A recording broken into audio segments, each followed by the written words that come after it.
नस्ब तो ठीक कर ले, अपनी नस्लें सुधार ले, इतिहास पता नहीं चले बड़े तुर्रम खान बनने। दोस्तों गलत है। करबला में कोई बचा ही नहीं सिवाय ज़ैनुल आबिदीन, ये तो सब जानते हैं ना। तो फिर हसन का बेटा कहां से आ गया, मौला हसन का बेटा कहां से आ गया? नहीं आए ना। हकीकत कहानी ये है, असली रवायत ये है। तो हजरत कासिम दुरूद पाक पढ़िए, अल्लाहुम्मा सल्ली अला सय्यदना मौलाना मोहम्मद बारिक वसल्लम, सलातो व सलाम अलैका या रसूल अल्लाह सल्लल्लाहु तआला अलैहि वसल्लम। दुश्मनों ने तरह तरह से वार किए हैं, तारीख को भी पामाल किया है, हम सबको गुमराह करने की हर जमाने में कोशिश रहती है और रहेगी इन बदबख्तों की। यजीद तो खत्म हो गया, यजीदी लश्कर खत्म हो गए, मगर यजीदियत आज भी बाकी है। जब जब करबला का जिक्र आता है, इनका कोई ना कोई मरता ही है। ये मर गया, वो फलना हो गया, ढिमका हो गया, इसकी फलना, उसकी ढिमका, वो बड़ा, वो छोटा, यही सब चलता रहता है। खैर हमें उससे मतलब नहीं। हजरत मौला हुसैन ने क्या फरमाया, ठीक है जब भैया हसन की इजाजत है तो मैं क्या करूं, हुक्म है मेरे भाई, जाइए इसे भी शहादत का दूल्हा बना। हजरत कासिम की वालदा उसे खेमे में ले गई और जो तबरुका जो कुछ भी था पिना कर आपको तैयार करके मौला हुसैन के पास लाए। मौला हुसैन ने अपने भतीजे हजरत कासिम, एक तरफ से भतीजा है, दूसरी तरफ से है, देख रहे रिश्तेदार भी हैं, क्योंकि उनकी बहन की शादी उनके घर में हुई है। दो दो रिश्ते हैं अभी। अल्हम्दुलिल्लाह हजरत कासिम को इजाजत दी गई। मौला कासिम तैयार हुए, हजरत मौला हुसैन के हाथ को बोसा दिया और बोसा देने के बाद हजरत बड़ी निगाह से देखा, चचा जान अब हम जा रहे हैं, अलविदा कहते हुए आप लश्कर की तरफ बढ़े।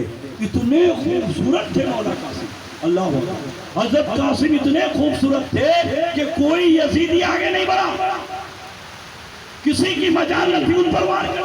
जी बहुत हम शबीह मुस्तफा लोग पीछे हट गए। ये जैसे जैसे आगे बढ़ते यजीदी लश्कर पीछे हटते, ये आगे बढ़ते यजीदी लश्कर पीछे हटते। कहे ना जानो पीछे क्यों हट रहे हो, आओ ना करो हमारा मुकाबला, या तो मेरे चचा जान की बात मान लो, या तो मौला हुसैन के खुतबे पर अमल कर लो, या तो नाना मुस्तफा के दीन को समझ लो, मौला हुसैन को पहचानो, नहीं तो फिर आओ मुझसे लड़ो। लेकिन जब दुश्मन पीछे हटते गए, हजरत कासिम एक बार की यजीदी लश्कर में घुस गए, तलवार चलाते रहे। बनु हाशिम का एक लाल हजरत कासिम दुश्मनों के नरगे में घुस गए, तलवार चलाते रहे, तलवार चलाते रहे, लेकिन लोग जान बचाने के लिए अपनी तलवारों का इस्तेमाल करना शुरू किया, भाले बर्शियों का इस्तेमाल करना शुरू किया, तीरों तबर का इस्तेमाल करना शुरू किया।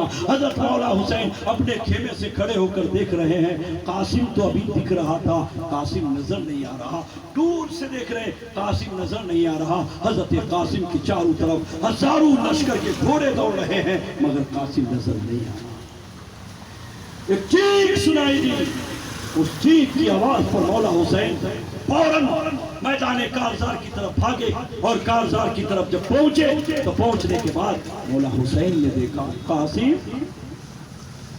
मेरे बेटे कासिम, ए हसन मुसन्ना मेरे कासिम। उधर से आवाज आ रही, चचा जान। दौड़ कर गए तो हजरत कासिम का हाथ मिला। आपने हजरत कासिम के हाथ को अपनी चादर में लिया और फिर कहा, कासिम।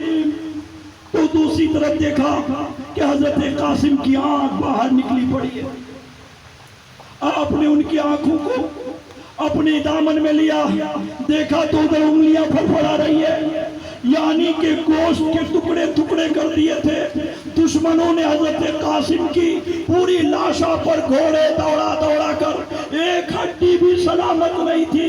360 हड्डियों के 360 टुकड़े करीब करीब हो गए थे। मगर अगर आज सबके लाशा उठाने वाले हुसैन जब अपने भतीजे को उठाने आए तो उठाते तो क्या उठाते, सारे गोश्त की बोटियों को मेरे मौला हुसैन अपनी चादर में समेट रहे, अपने भतीजे कासिम की लाश को अपनी चादर में जमा कर रहे हैं। जमा करने के बाद एक एक बोटी को مولا حسین اس کی گٹری بناتے ہیں اور گٹری بنا کر گھوڑے پہ سوار ہو کر خیمے میں آئے. آ کر حضرت سکینہ کھڑی ہے, تمام اہل بیت کھڑے ہیں, بیمار زین العابدین کپ کپاتے بدن سے کھڑے ہیں کہ قاسم آیا ہوگا, قاسم کی آخری زیارت کر لیں, قاسم کو دیکھ لیں. کیا دیکھتے ہیں قاسم؟ بابا قاسم کہاں ہے, میرا بھائی کہاں ہے, کیونکہ رشتے میں سالہ بھی ہے. اللہ اکبر. حضرت زین العابدین امام سجاد بیمار کہتے ہیں بابا, میرے بابا قاسم کہاں ہے, قاسم کی لاشا کہاں ہے. حضرت امام اپنی نگاہیں نیچے کھڑے ہیں, سینے سے گٹھری کو لگائے ہوئے.